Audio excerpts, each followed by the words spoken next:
Tonight, a major political fight is escalating in Washington, and it centers on Homeland Security Secretary Kristi Noem.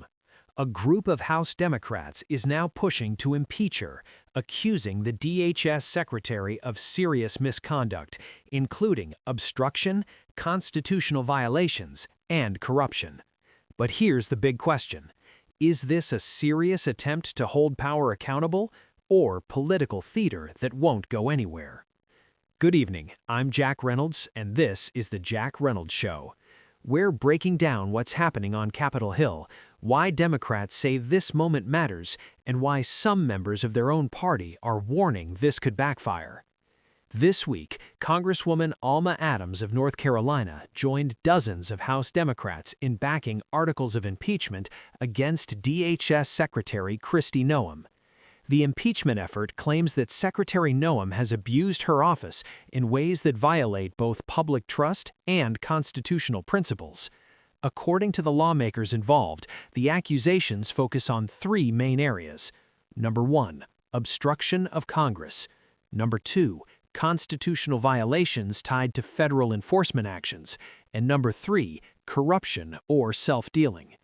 Supporters of the impeachment effort argue that Secretary Noem's leadership has been tied to aggressive operations by federal agencies like ICE and Customs and Border Protection.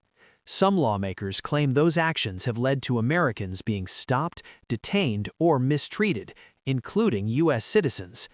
Congresswoman Adams also pointed to events in North Carolina, saying federal operations have created fear in local communities. She also raised concerns over disaster recovery funding, claiming that FEMA funds approved by Congress were held up, slowing recovery from Hurricane Helene, especially in hard-hit parts of western North Carolina. The impeachment push is being led by Congresswoman Robin Kelly of Illinois, and this is not a small fringe effort. Reports indicate that around 70 House Democrats have already signed on, roughly a third of the Democratic caucus, and more lawmakers may join. Kelly argues this isn't just symbolism. She says voters in many communities are worried about federal immigration enforcement becoming unchecked, and that fear is starting to affect daily life, including work, businesses, and public stability.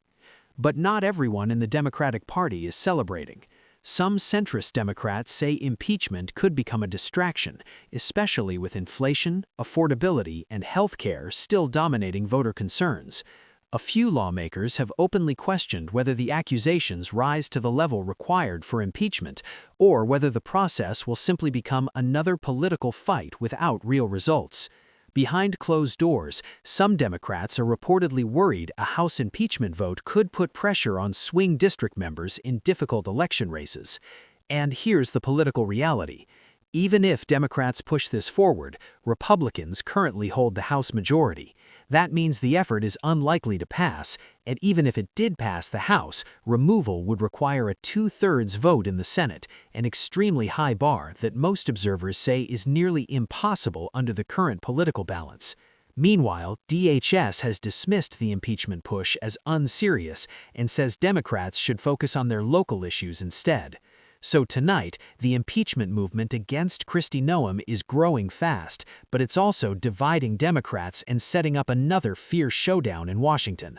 Whether this becomes a serious accountability effort or a political headline that fades away may come down to one thing. Will Democratic leaders actually force a vote, knowing it almost certainly won't succeed? We'll keep following this story as new lawmakers join, leadership responds, and the next steps become clear. I'm Jack Reynolds, and this is The Jack Reynolds Show. Thanks for watching. Don't forget to like, subscribe, and I'll see you in the next report.